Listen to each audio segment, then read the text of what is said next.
बिस्मिल्लाहिर्रहमानिर्रहीम। Today's topic is mitochondria. इसमें हम पढ़ेंगे माइटोकॉन्ड्रिया का स्ट्रक्चर और इसका फंक्शन क्या होता है। So let's start. माइटोकॉन्ड्रिया एक ऑर्गेनल है और ये सिर्फ यूकैरियोटिक सेल में होती है, ये प्रोकैरियोटिक सेल में नहीं होती। उसकी रीज़न ये है कि प्रोकैरियोटिक सेल के अंदर मेम्ब्रेन बॉन्डेड जो स्ट्रक्चर्स हैं, मेम्ब्रेन बॉन्डेड ऑर्गेनल्स नहीं होते। जो मेम्ब्रेन बॉन्डेड ऑर्गेनल्स होते हैं वो सिर्फ यूकैरियोटिक सेल में होते हैं।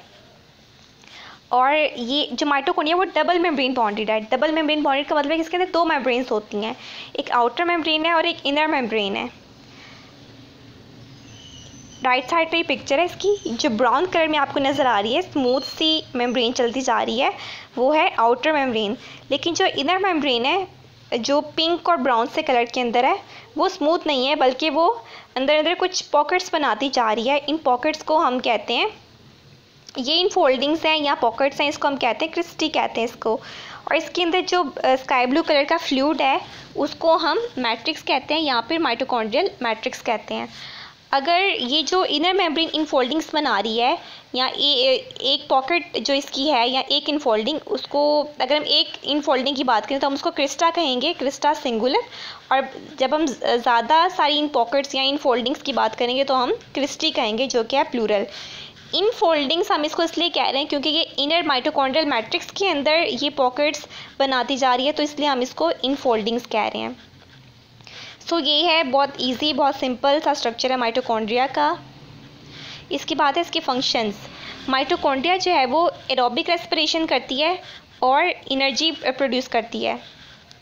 अब एरोबिक रेस्पिरेशन और एनर्जी प्रोडक्शन जो है वो एक ही प्रोसेस है, ठीक है। एरोबिक रेस्पिरेशन में क्या होता है कि ऑक्सीजन यूज़ होती है, एक और एनारोबिक रेस्पिरेशन भी होती है, उसके अंदर जो रिएक्शन होता है वो ऑक्सीजन की एब्सेंस में होता है। लेकिन एरोबिक रेस्पिरेशन के अंदर ऑक्सीजन यूज़ होती है और माइटोकॉन्ड्रिया क्या करती है, ग्लूकोज के मॉलिक्यूल को ब्रेक डाउन करती है ऑक्सीजन को यूज़ करते हुए और उससे एनर्जी प्रोड्यूस करती है।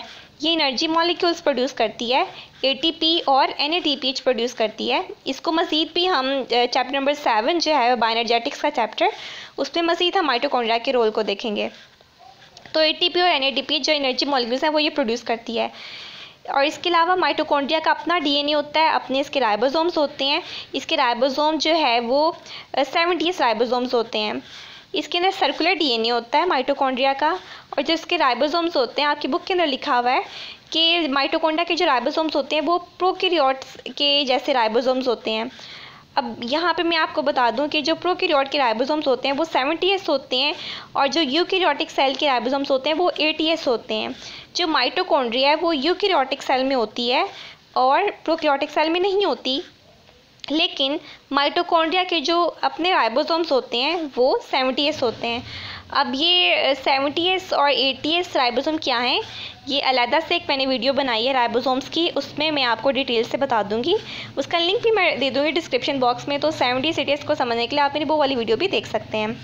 यहाँ पे एक और बात जो मैंने आपको बतानी थी, ये जो इनफोल्डिंग्स हैं, क्रिस्टी हैं, जो इसका पर्पस क्या है। ऐसा भी तो हो सकता था ना कि आउटर मेम्ब्रेन जिस तरह स्मूथ है तो इनर मेम्ब्रेन भी इसी तरह से स्मूथ सी होती है और सिंपली उसके अंदर जो है वो माइटोकॉन्ड्रियल मैट्रिक्स होता। मैट्रिक्स असल में इसके फ्लूइड को कहते हैं। तो इनर मेम्ब्रेन स्मूथ क्यों नहीं होती, उसके अंदर ये इनफोल्डिंग्स क्यों होती हैं, ये असल में इसका माइटोकॉन्ड्रिया का सरफेस एरिया बढ़ा देती हैं। माइटोकॉन्ड्रिया का जब सरफेस एरिया ज़्यादा हो जाता है तो इसके अंदर ज़्यादा रिएक्शंस पॉसिबल हैं, ठीक है। किसी भी चीज़ का जब सरफेस एरिया ज़्यादा हो जाता है तो उसके ऊपर हम ज़्यादा वर्क कर सकते हैं, ज़्यादा काम कर सकते हैं।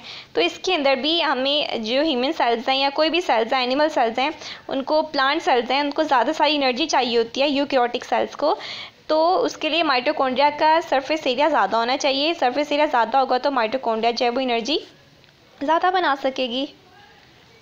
सो दैट्स इसके बाद जो नीचे वाली डायग्राम बुक वाली है ऊपर एक और सिंपल सी डायग्राम है। इसमें ऐसी जो जैसे हमने नीचे वाली डायग्राम में देखा है उसी तरह से आउटर मेम्ब्रेन है ब्लैक कलर में, फिर ब्लू वाली इनर मेम्ब्रेन है और इन दोनों के दरमियान में थोड़ी सी स्पेस होती है, उसको हम इंटर मेम्ब्रेन स्पेस कहते हैं। इंटर का मतलब होता है दरमियान में, ठीक है। और जो स्काई ब्लू कलर के अंदर फ्लूइड है उसको हम मैट्रिक्स कहते हैं, यहाँ पे माइटोकॉन्ड्रियल मैट्रिक्स कहते हैं। और जो इन फोल्डिंग्स होती हैं, अगर हम एक इन फोल्डिंग की बात करें तो हम उसको क्रिस्टा कहते हैं, सिंगुलर क्रिस्टा। और ज़्यादा इन फोल्डिंग्स को, ज़्यादा पॉकेट्स को हम क्या कहते हैं, क्रिस्टी कहते हैं। फिर सर्कुलर डीएनए दिखाया गया है, 70 राइबोसोम्स है, इसके अलावा फॉस्फेट ग्रैन्यूल्स भी होते हैं इसके अंदर, माइटोकॉन्ड्रिया के अंदर। So this is a lecture about mitochondria. इसमें हमने स्ट्रक्चर पढ़ा माइटोकॉन्ड्रिया का, हमने इसके फंक्शंस पढ़े, हमने इसमें पढ़ा कि इसके अंदर सर्कुलर डीएनए होता है, इसके अंदर प्रोकैरियोटिक सेल वाले जैसे राइबोसोम्स होते हैं, प्रोकैरियोटिक सेल जैसे राइबोसोम्स होते हैं 70s होते हैं, यूकैरियोटिक सेल जैसे राइबोसोम नहीं होते, यूकैरियोटिक सेल के अपने जो राइबोसोम होते हैं वो 80s होते हैं। सो thanks for watching. If you like this lecture, kindly subscribe, like and share, and also tell me in the comment section.